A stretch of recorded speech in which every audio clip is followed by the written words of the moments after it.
नमस्कार, बोले हरियाणा में बहुत बहुत स्वागत है आप सभी का। आप सभी के साथ हाजिर हूं मैं कंचन।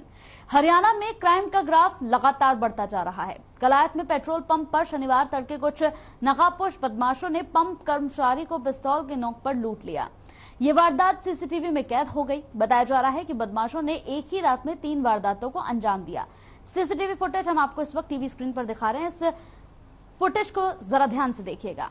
इससे पहले कलायत में 3 मई को कुछ नकाबपोशों ने दुकानदार शेखर शर्मा पर फायरिंग की थी। अभी तक पुलिस उन युवकों को भी नहीं पकड़ पाई है। अब एक और नई वारदात सामने आई। वहीं फरीदाबाद के डबुआ मंडी में पार्किंग ठेकेदार की गुंडागर्दी भी देखने को मिली है। पार्किंग टिकट न लेने का आरोप लगाकर मां बेटे को जमकर पीटा गया है। उनके कपड़े तक फाड़ दिए हैं। ये विजुअल भी हम आपको दिखाएंगे। लोगों ने पार्किंग के नाम पर गुंडागर्दी के आरोप लगाए। मौके पर पहुंची पुलिस ने आरोपियों के खिलाफ एफआईआर दर्ज करने की बात भी कही। ये जो तस्वीर अब हम आपको दिखा रहे हैं, ये तस्वीर हम दिखा रहे हैं आपको डबुआ मंडी की, जहां पर पार्किंग को लेकर यहां बहस हुई और छोटी सी बहस से झगड़ा बढ़ गया। बढ़ने के बाद यहां पर जो लोग थे, जो पार्किंग वसूल रहे थे, वो 6 से 7 की संख्या में पहुंचे और यहां मां बेटे के साथ बदतमीजी की, उनके कपड़े फाड़े, उनको पीटा गया। और अभी तक इस पूरे मामले में पुलिस की ओर से कोई कार्रवाई नहीं की गई है, यानी मामला रफा दफा की ओर बढ़ चला है। तो आखिर प्रदेश में अपराध बेलगाम क्यों होता जा रहा है? आखिर इसकी वजह क्या है? क्यों बदमाशों में पुलिस का कोई डर और खौफ नजर नहीं आ रहा है? हमें कॉल करके आप अपनी राय दे सकते हैं, क्योंकि आम बात है आपके आसपास भी अगर इसी तरह की कोई घटना आपने देखी है या आपके आसपास भी इसी तरह की घटनाएं लगातार हो रही हैं और आप उन घटनाओं को रोजाना देखते हैं, उन्हें झेलते हैं, उन्हें बर्दाश्त करते हैं, तो आप हमें कॉल कर सकते हैं। टीवी स्क्रीन पर नंबर्स हम फ्लैश कर रहे हैं, नंबर्स पर कॉल करके आप अपनी राय रख सकते हैं। जी हाँ, बदमाशों के हौसले क्यों बुलंद हो रहे हैं, ये भी एक बड़ा सवाल यहां पर प्रशासन के लिए भी।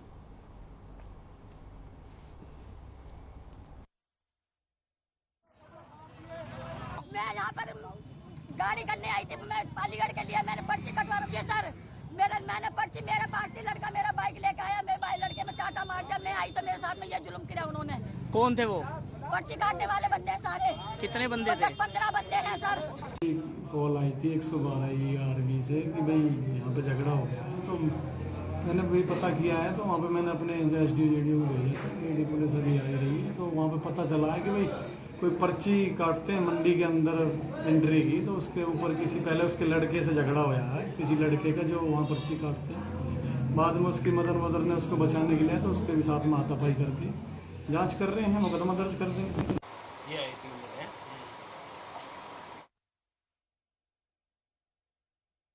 बैक टू बैक यहां पर दिखा रहे हैं। यह तस्वीर है जहां पेट्रोल पंप पर देखिए जरा, 2 शख्स यहां पर ड्यूटी के दौरान आराम कर रहे थे, सो रहे थे। रात का समय था। 3 की संख्या में, जरा ध्यान से देखिएगा आप, बाहर की भी यहां पर फुटेज हमने आपको दिखाई है। 3 की संख्या में यहां पर ये बदमाश पहुंचे, जिसमें से एक के हाथ में पिस्तौल, दूसरे के हाथ में कुल्हाड़ी और तीसरा जो है वो बाहर देखरेख में लगा हुआ था कि कोई आ तो नहीं रहा है। यहां आराम से पहुंचते हैं, लूटपाट की घटना को अंजाम देते हैं और फरार हो जाते हैं। इस पर अभी तक कोई गिरफ्तारी नहीं हो पाई है। वहीं फरीदाबाद की बात करें तो फरीदाबाद में पार्किंग ठेकेदारों की गुंडागर्दी का पूरा मामला सामने आया है, जहां पर यहां मां बेटे की जमकर पिटाई की गई है। तो फरीदाबाद की भी तस्वीर हमने आपको दिखाई है। तस्वीरें बोलती हैं। लगातार कई खबरें, कई यहां पर वारदातें इसी तरह की सामने आ चुकी हैं। कलायत में पेट्रोल पंप कर्मचारी के साथ लूटपाट की गई, तो वहीं दूसरी ओर तस्वीर फरीदाबाद की, जहां फरीदाबाद में पार्किंग को लेकर यहां पर छोटी सी बहस शुरू हुई, जिसके बाद यहां मां बेटे के साथ जमकर मार पिटाई हुई, कपड़े तक फाड़ दिए गए। जरा गौर से देखिए इन तस्वीरों को, देखिए जरा। यहां वो मां अपने बच्चे को बचाने के लिए पहुंचती है, तो मां के साथ भी यहां धक्का मुक्की की जाती है। देखिए लात घूसों से किस तरह से जो भी आ रहा है अपना हाथ साफ कर रहा है। तो ये गुंडागर्दी आखिर कब तक चलेगी? आज इसी पर हमने अपना मुद्दा यहां पर उठाया है। कलायत में पंप कर्मचारियों को लूटा है। यहां पर 2 पंप कर्मचारी सो रहे थे, रात का समय था ड्यूटी करने के बाद, और ऐसे में वहां पर ये बदमाश पहुंचते हैं। बदमाश पहुंचने के बाद यहां पर घटना को अंजाम दिया और यहां से फरार हो गए। सिर्फ कलायत की खबर नहीं है, कलायत के साथ फरीदाबाद की भी तस्वीर जो आप इस वक्त देख रहे हैं, ये फरीदाबाद की तस्वीर भी हम आपको लगातार दिखा रहे हैं। तो एक के बाद एक कई घटनाएं सामने आ चुकी हैं, लेकिन सवाल वही है हमारा कि आखिर ये गुंडागर्दी, आखिर ये बदमाशी कब तक यूं ही चलती रहेगी।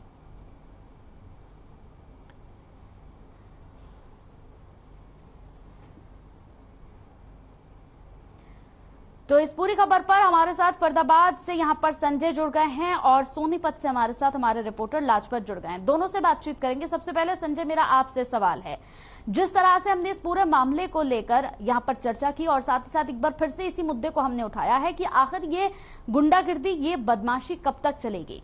काफी समय हो गया इस पूरे मामले को, क्या अपडेट है? क्या अभी तक कोई गिरफ्तारी हो पाई है संजय इस पूरे मामले पर?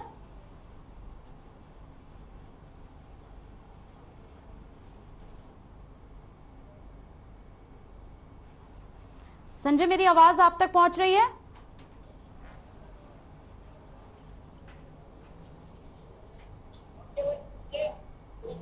संजय, मेरी आवाज आप तक पहुंच रही है? मेरा सवाल आप सुन रहे हैं?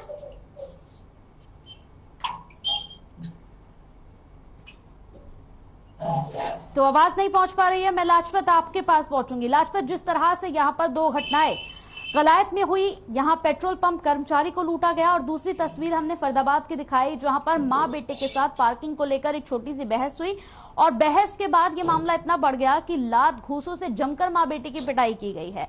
लेकिन वही मामला अभी तक ना कोई कार्रवाई हुई है, ना किसी की गिरफ्तारी हुई है, ना ही पूछताछ के लिए किसी को बुलाया गया। तस्वीरें हैरान करती हैं कि आखिर कब तक इसी तरह की गुंडागिर्दी चलती रहेगी।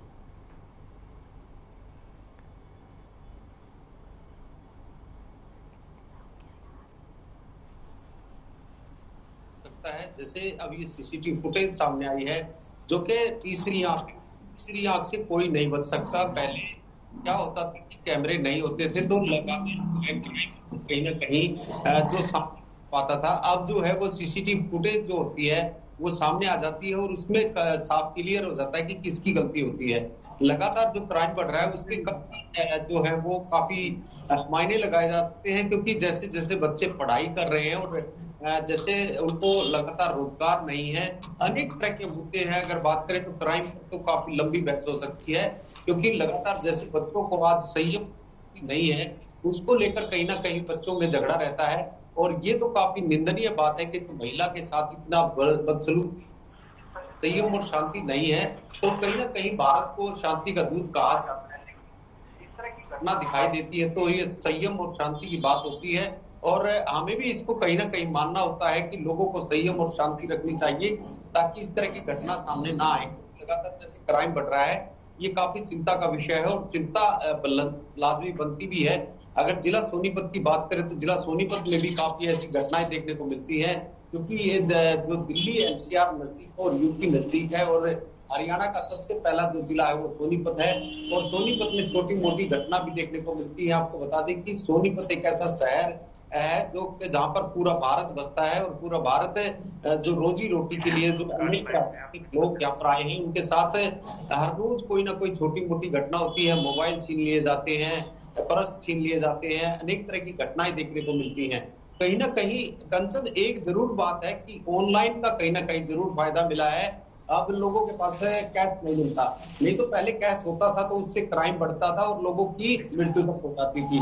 तो क्राइम पर रोक जरूर लगी है थोड़ी बहुत, लेकिन खाना पूर्ति के लिए। लेकिन आपको बता दें कि क्राइम पर कंट्रोल तभी हो सकता है जब पुलिस अपनी सख्ताई से कानून अपना काम करे। 3 चीजें बहुत जरूरी है इस भारत में, शिक्षा, स्वास्थ्य और कानून।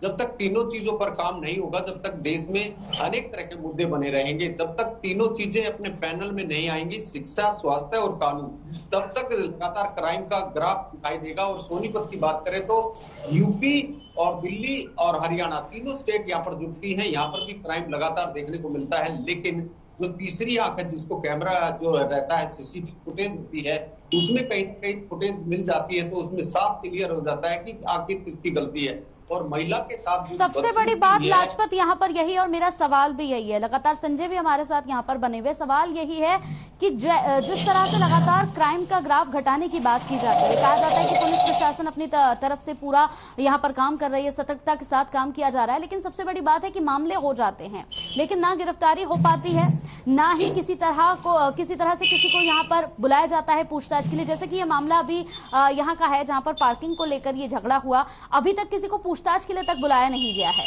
संजय, देखिए कंचन, ये दो बातें हैं। एक अचानक क्राइम हो जाना, एक दूसरी बात है क्राइम होने के बाद अपराधी को ना पकड़ पाना। फरीदाबाद में जो घटनाएं हो रही हैं, क्राइम अचानक हो सकता है। ये इस तरीके की घटना थी, जो पार्किंग वाली घटना थी, अचानक इसको अंजाम दिया गया था। ये कोई प्लान प्रोग्राम नहीं था।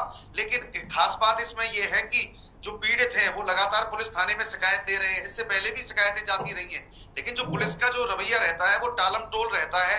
वो लगातार इस तरीके का रहता है कि इनको कहीं ना कहीं जो शिकायत करता है उसको ही समझा बुझाकर शांत कर दिया जाए, क्योंकि ये जो पार्किंग वाले लोग हैं या इस तरीके के जो असामाजिक तत्व हैं, ये समाज में लगाकर लोगों को धमकाकर जीने का काम करते हैं, अवैध काम करते हैं।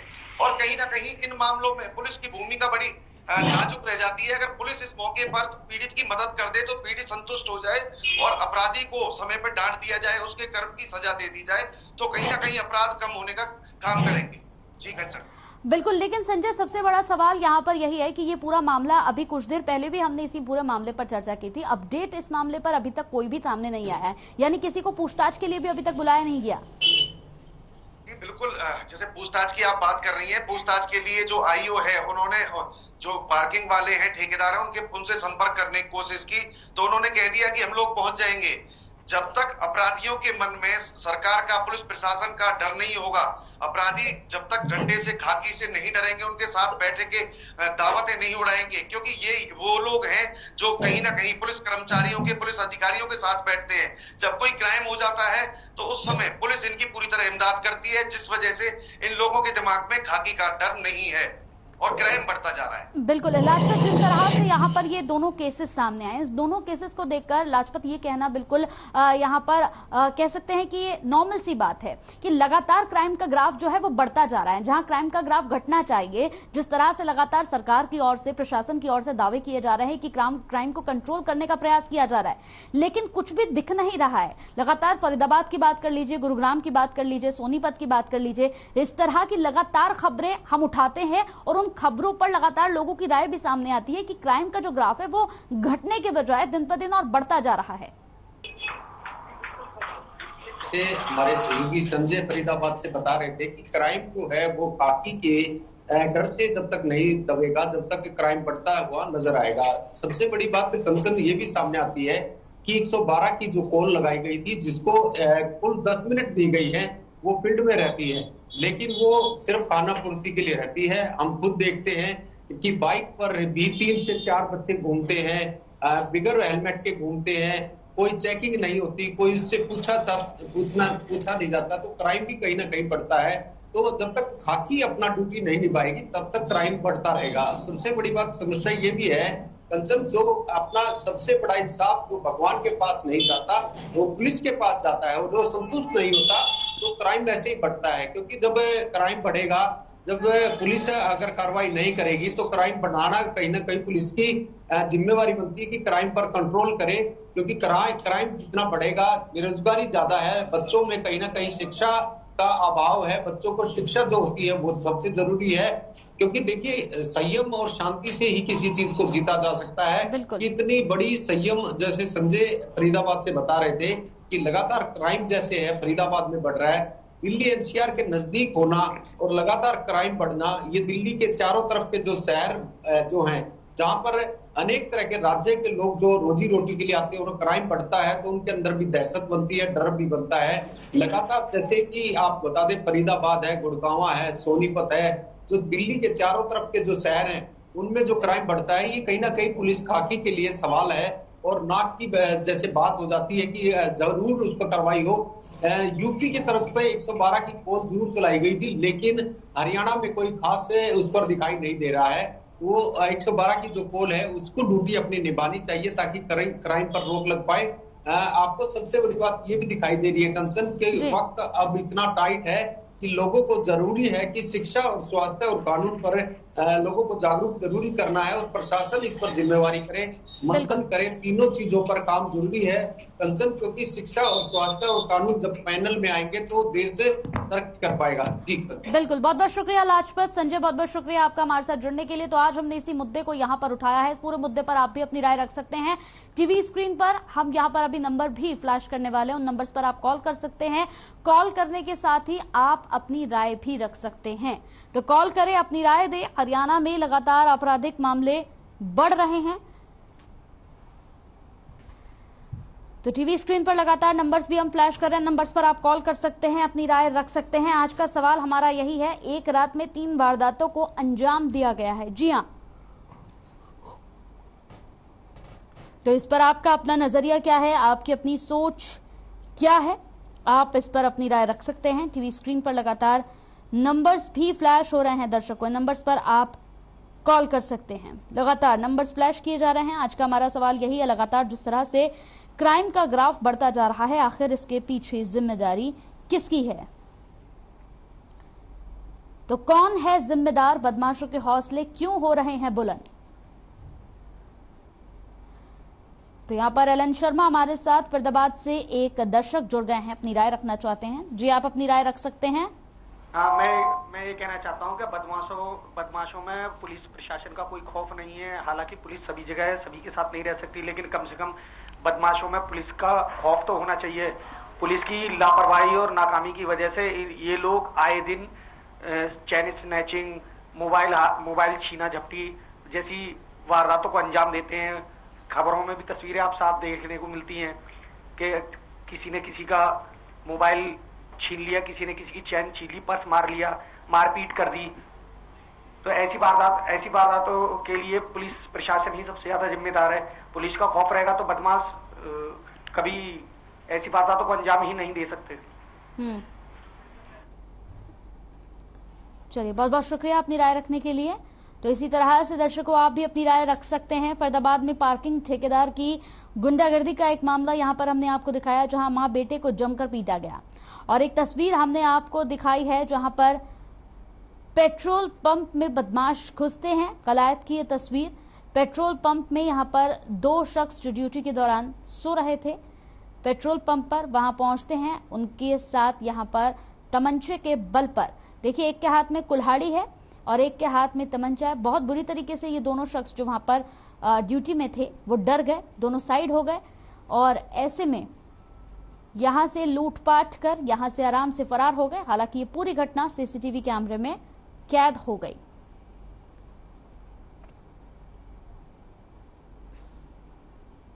तो हमारे साथ यहां पर एक और दर्शक संदीप जुड़ गए हैं। संदीप, आप अपनी राय रख सकते हैं। मैडम नमस्कार जी। मैडम आए दिन कलाइट विधानसभा में अक्सर वारदात होती रहती हैं। हाँ। और यहाँ की स्थानीय जो पुलिस है, प्रशासन है, सबसे मेन बात तो ये है मैम, कलाइट विधानसभा से राज्य मंत्री कमलेश डांडा है, उनका गृह क्षेत्र है ये। उनके गृह क्षेत्र होते हुए भी यहाँ इतना बुरा हाल है कि आम जन का जीना बहुत दुर्भर हो गया, और यहाँ से जो आम व्यापारी हैं वो यहाँ से छोड़ कर कहीं और चले गए हैं। हाँ। आपने किसी से शिकायत की संदीप, किसी को इस बारे में अवगत कराया? मैम यहाँ सभी से शिकायत भी हो ली और यहाँ पूरा शहर बंद भी हो लिया, सिवाय आश्वासन के कुछ नहीं मिल पाता।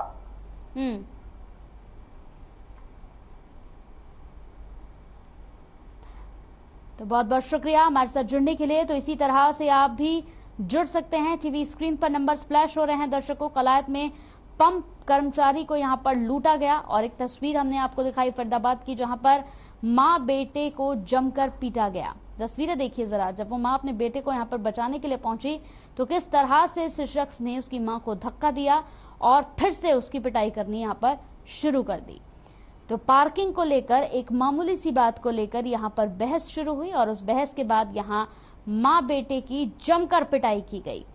सबसे बड़ा सवाल है कि आखिर ऐसे लोगों पर शिकंजा क्यों नहीं कसा जाता, ऐसे लोगों पर कार्रवाई क्यों नहीं होती, इन्हें जेल में क्यों नहीं डाल दिया जाता?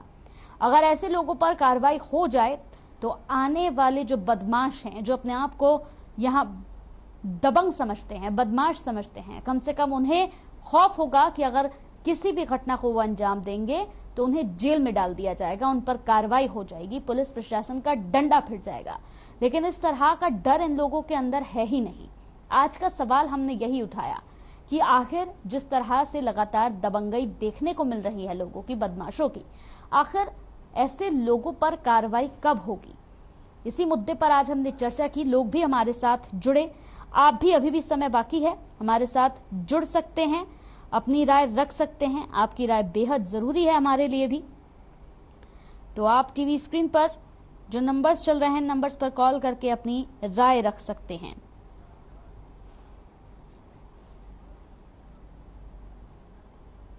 तो टीवी स्क्रीन पर लगातार नंबर्स फ्लैश किए जा रहे हैं। नंबर्स पर दर्शकों अगर आप कॉल करेंगे तो आप अपनी राय रख सकते हैं। आज का सवाल जिस पर आप अपनी राय देंगे और आपकी राय बनेगी आपका आज सवाल। तो हमारे साथ एक और दर्शक यहाँ पर गुरुग्राम से काजल हमारे साथ जुड़ गई हैं। काजल, आप अपनी राय दे सकती हैं। तो संपर्क टूट गया है। एक बार फिर से संपर्क करने की कोशिश काजल आप जरूर करें, क्योंकि आप लोगों की राय हमारे लिए बेहद महत्वपूर्ण है, जरूरी है। बदमाशों के हौसले क्यों हो रहे हैं बुलंद, आज यही हमने सवाल उठाया। आखिर बदमाशों पर शिकंजा कब कसा जाएगा, कब ऐसे बदमाशों पर नकेल कसी जाएगी, कब इन बदमाशों पर कार्रवाई होगी, कब ये जेल के अंदर होंगे। सबसे बड़ा सवाल आज यही है। एक रात में 3 घटनाओं को अंजाम देने के बाद आराम से बदमाश फरार हो जाते हैं, लेकिन अभी तक पुलिस की गिरफ्त में एक भी नहीं आता।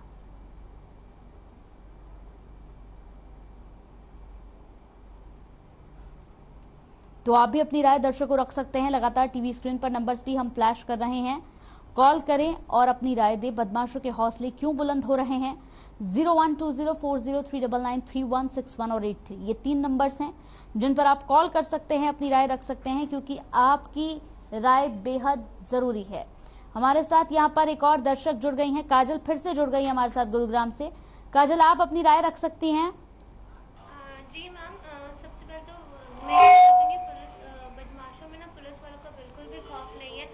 एक दिन पर दिन जो है चैन स्नैचिंग और आपके क्या कहते हैं महिलाओं के जो प्रति जो वारदातें होने जा रही उनमें भी इजाफा हो गया। रही बात ऐसे सिचुएशन में घर से बाहर निकलने से भी डर लगता है कि रात की बात तो अलग ही, अब तो दिन में भी निकलने से डर लगता है कि कहीं आपके साथ कहीं कुछ घटना ना घट जाए।